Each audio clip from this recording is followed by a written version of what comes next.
did my parents try to sabotage my entire relationship? Telling him to come over. He think y'all finna have dinner. You deserve to get cheated on. Look at me. Psych your berry, boo. Pray the gay away.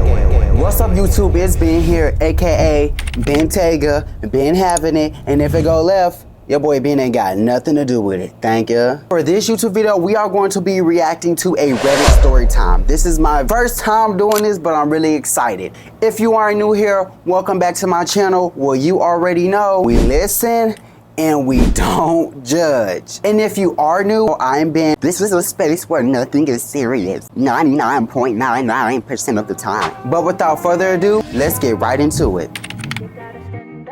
All right, y'all, I am back once again. Y'all know the first thing I'm gonna say is thanks for the engagement on the last video. Y'all check it out. I'm pretty sure it has 300 views or a little bit over. Y'all are doing y'all big one on that. I see comments. Oh my God, y'all made me get up and push out this video. I love it. Keep on, y'all, and y'all are encouraging me. I'm glad to see that y'all are liking the content.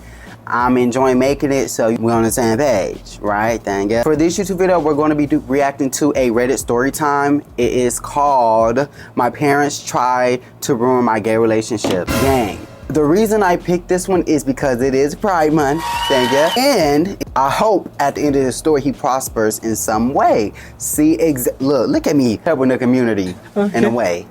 See? So if you haven't already, go follow me on my Instagram page. Also, no, I'm coming with this. Like and subscribe. I'm going to count down once again. Like, we can do this together, boo. We're gonna do this together. Y'all ready? All right, 5, 4. It's enough time, I promise. 3, 2, 1. All right, y'all, I'm not gonna hold y'all no longer. We finna get right into this video. So excited.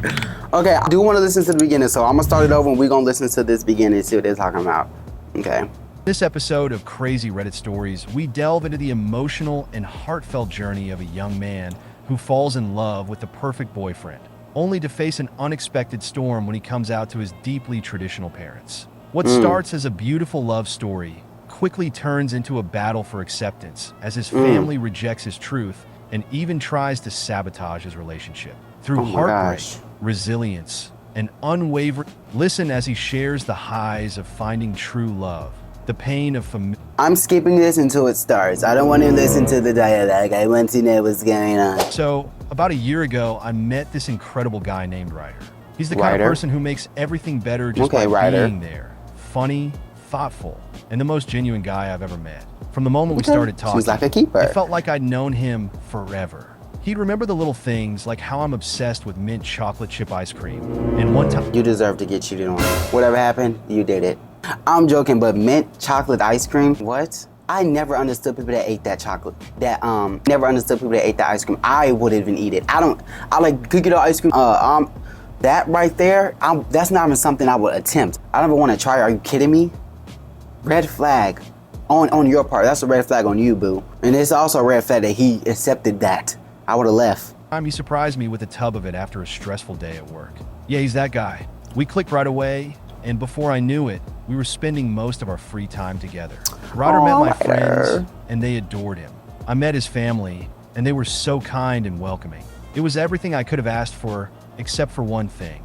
My parents didn't know about him, or about me being gay. My family is complicated. They're very traditional and deeply religious. All right. Growing up, any topic around LGBTQ+ people was always met with judgment or dismissal. So yeah, I've been putting off telling them, but Ryder, he was too important to keep hidden. I wanted them to know how happy he made me. One weekend, I worked up the courage to go visit them. My hands were shaking the whole drive over. When I finally sat them down, I just ripped the Band-Aid off. I'm gay, and I have a boyfriend. His name is Ryder, and I love him. Silence. I'll be silent too, no shade, because you're going to sit me down. I think we finna have a nice... And the first thing you say, hey, so guess what? Yeah, psych your berry, boo. I'm gay. I have a boyfriend. His name is Ryder. And you know what? I love him too. Just like that. Girl, you would have had to get up from my table, boo. And you would have had to walk out the room, walk back in, and try it again. My dad stared at me like I'd said something obscene, and my mom started crying. This isn't who you are, she kept saying. We didn't raise you this way. I tried to explain that nothing had changed. I was still the same person, but it was like they weren't even listening. I left that day feeling raw and drained, but I told myself at least I'd done it. Then the sabotage started. A week later, they called me and said they were concerned about my choices. But what they really meant was they were going to do everything in their power to tear me and Ryder apart. They Bad tracked on the down parents, Ryder's bad phone number parents, bad and mama. started sending him Bible verses and messages about how he was leading me astray.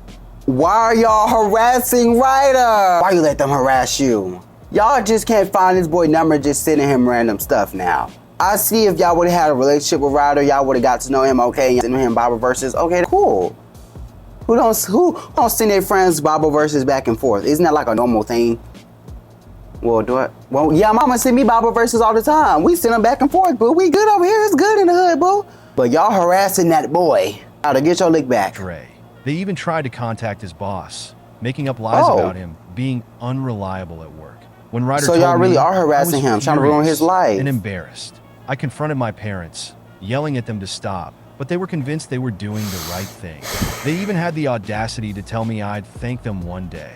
It didn't work though. Ryder stood by me through all of it. We're a team, he told me, and no one can break that unless we let them.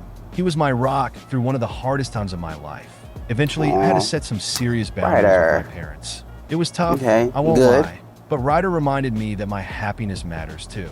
Now, a year later, Ryder and I are stronger than ever. My parents haven't fully come around, but they've at least stopped meddling. And honestly, I've never been happier. Ryder and I are building a life together. And for the first time, it feels like it's truly ours. That whole experience made me realize something. Sometimes, the family you choose is more important than the family you're born into. Ryder became my everything. Say that again, boo. Say that again, boo. I heard you. During that time, but so did my friends. They were my support system when I felt like I was walking through fire. Every time I doubted myself, Ryder or one of my friends would remind me that I wasn't doing anything wrong by loving someone. But I'd be lying if I said it was easy. For a while, I kept hoping my parents would come around. I'd send them texts, updates about my life, and even a picture of Ryder and me at the park one day. My mom would respond, but it was always short, and my dad didn't reply at all. It was heartbreaking, but I had to accept that their idea of love came with conditions, and mine didn't. One of the hardest days was when my parents invited me over for dinner. Ryder encouraged me to go, saying, even if it's hard, at least you'll know where you stand. So I went hopeful that maybe they wanted to talk things through. But as soon as I walked in, I realized it wasn't about reconciliation.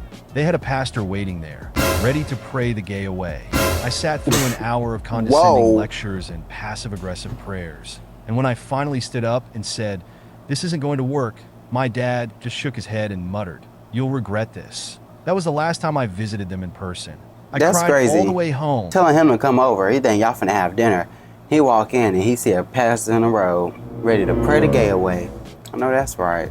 What be going on?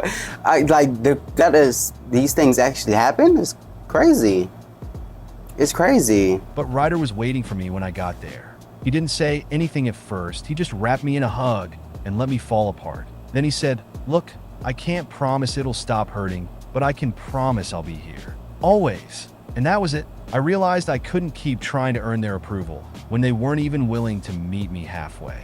Since then, things have been calmer. My parents still haven't accepted Ryder. Or me really, but they've stopped trying to interfere. I think they realized they couldn't control me anymore. And honestly, it's free. How old are you? Ryder and I moved into a small apartment together a few months ago. We're making it our own. Gay is winning. We have this silly tradition where we cook breakfast for dinner every Sunday, and we've started fostering a rescue dog named Daisy. Hey, Daisy girl, how you doing? Right. The funny thing is Daisy gay too? As much as my parents tried to tear us apart, they ended up doing the opposite. Ryder and I came out of all this stronger, more committed, and more sure of each other than ever. He's my safe place, my partner, and the love of my life. And even if my parents can't see it, I know I'm lucky to have him. One day, maybe they'll come around. But even if they don't, I've got Ryder, and that's more than enough. Parents were harassing him. Well, harassing the boyfriend, which is kind of weird. You're strange for that. Calling his job and telling him he's telling the managers and stuff he's unreliable, trying to get that boy fired. It's probably a kid, okay? Weird. Hey, don't do that. But you know, these actually exist. There's a real person, or this is a real story from a real person, and things like this happen. I mean, hey, builds character, I guess. Especially in very religious households, the harassing, I don't know about the harassing, but it is a very common thing for the parents to try to steer you in a different direction. And I'm kind of understandable. You feel like every parent has a like goal or something in set for their child before their child even gets there. So I feel like whenever they think you are going off of that path or whatever they had set for you, they just panic. And it is what it is. I mean, it's life. It's life. I feel like if they would have just, in that moment, if they would have just tried to sit him down and had a conversation with him about his life choices and, you know, who he is as a person, but still after the fact seeing that he wasn't going to change or whatever, let it be. Love him. He's your son. But doing the extra mile, harassing the boyfriend and all of that, now that's, hey, stop. Now that's kind of insane. I'm not going to lie. That's where you got me. You lost me. You haven't found me yet, but that's where they lost me. Let me know what y'all think about this story time in the comments. Give me y'all opinion in the comments. I would really like to know. All right, y'all. Let me know if y'all want more Ready Story Times. That's the end for this YouTube video. Make sure y'all like, subscribe, and leave a comment. And then please do not forget to follow my Instagram. It's right here. And yeah, I'll catch y'all in the next one. Peace.